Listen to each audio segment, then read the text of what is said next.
भगवान शिव का जन्म कैसे और कहाँ हुआ? वेद कहते हैं कि जो जन्मा है वह मरेगा, अर्थात जो बना है वो फना है। वेदों के अनुसार ईश्वर या परमात्मा अजन्मा, अप्रकट, निराकार, निर्गुण और निर्विकार है। अजन्मा का अर्थ जिसने कभी जन्म नहीं लिया और जो आगे भी जन्म नहीं लेगा। प्रकट अर्थात जो किसी भी गर्भ से उत्पन्न न होकर स्वयंभू प्रकट हो गया है, और अप्रकट अर्थात जो स्वयंभू प्रकट भी नहीं है। निराकार अर्थात जिसका कोई आकार नहीं है। निर्गुण अर्थात जिसमें किसी भी प्रकार का कोई गुण नहीं है। निर्विकार अर्थात जिसमें किसी भी प्रकार का कोई विकार या दोष भी नहीं है। अब सवाल यह उठता है कि फिर शिव क्या है? वे किसी न किसी रूप में जन्मे या प्रकट हुए, तभी तो उन्होंने विवाह किया, तभी तो उन्होंने कई असुरों को वरदान दिया और कई असुरों का वध भी किया। दरअसल जब हम शिव कहते हैं तो वह निराकार ईश्वर की बात होती है, और जब हम सदाशिव कहते हैं तो ईश्वर महान आत्मा की बात होती है, और जब हम शंकर या महेश कहते हैं तो वह सती या पार्वती के पति महादेव की बात होती है। बस हिंदूजन यही भेद नहीं कर पाते हैं और सभी को एक ही मान लेते हैं। अक्सर भगवान शंकर को शिव भी कहा जाता है। भगवान शिव का जन्म कैसे हुआ? शिवपुराण के अनुसार भगवान सदाशिव और पराशक्ति अंबिका, पार्वती या सती नहीं से ही भगवान शंकर की उत्पत्ति मानी गई है। उस अंबिका को प्रकृति, सर्वेश्वरी, त्रिदेवजननी, ब्रह्मा, विष्णु और महेश की माता, नित्या और मूल कारण भी कहते हैं। सदाशिव द्वारा प्रकट की गई उस शक्ति की 8 भुजाएं हैं। पराशक्ति जगत जननी वह देवी नाना प्रकार की गतियों से संपन्न है और अनेक प्रकार के अस्त्र शक्ति धारण करती है। वह शक्ति की देवी कालरूप सदाशिव की अर्धांगिनी दुर्गा हैं। उस सदाशिव से दुर्गा प्रकट हुई। काशी के आनंदरूप वन में रमन करते हुए एक समय दोनों को यह इच्छा उत्पन्न हुई कि किसी दूसरे पुरुष की सृष्टि करनी चाहिए, जिस पर सृष्टि, निर्माण, वंशवृद्धि आदि का कार्यभार रखकर हम निर्वाण धारण करें। इस हेतु उन्होंने वामांग से विष्णु को प्रकट किया। इस प्रकार विष्णु के माता और पिता कालरूपी सदाशिव और पराशक्ति दुर्गा हैं।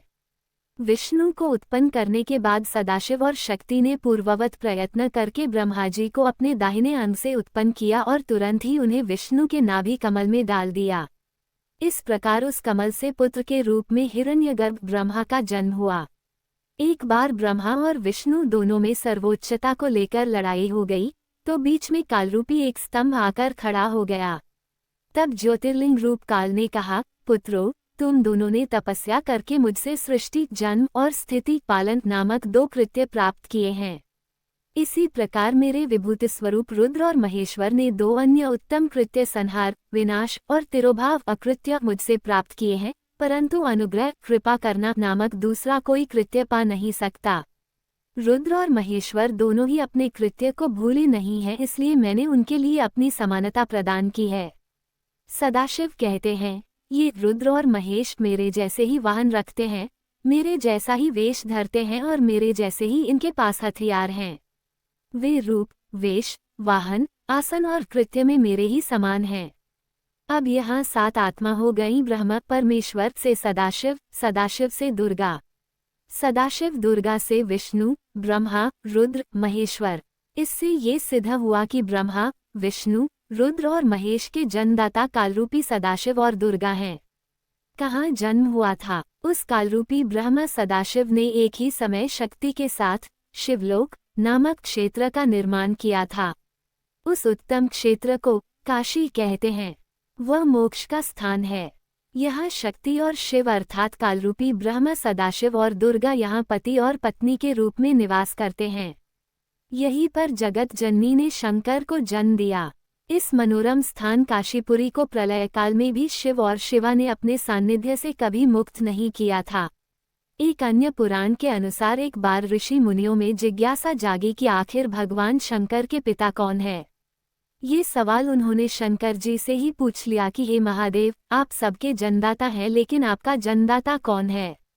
आपके माता पिता का क्या नाम है? इस प्रश्न का उत्तर देते हुए भगवान शिव ने कहा, हे मुनिव, मेरे जन्मदाता भगवान ब्रह्मा हैं। मुझे इस सृष्टि का निर्माण करने वाले भगवान ब्रह्मा ने जन्म दिया है। इसके बाद ऋषियों ने एक बार फिर भगवान शंकर से पूछा कि यदि वे आपके पिता हैं तो आपके दादा कौन हुए? तब शिव ने उत्तर देते हुए कहा कि इस सृष्टि का पालन करने वाले भगवान श्रीहरि अर्थात भगवान विष्णु ही मेरे दादाजी हैं। भगवान की इस लीला से अनजान ऋषियों ने फिर से एक और प्रश्न किया कि जब आपके पिता ब्रह्मा हैं, दादा विष्णु, तो आपके परदादा कौन हैं? तब शिव ने मुस्कुराते हुए उत्तर दिया कि स्वयं भगवान शिव। उम्मीद है कि आपको ये जानकारी पसंद आई होगी। अगर आपको वीडियो अच्छी लगी हो तो वीडियो को लाइक करें और चैनल को सब्सक्राइब करना ना भूलें।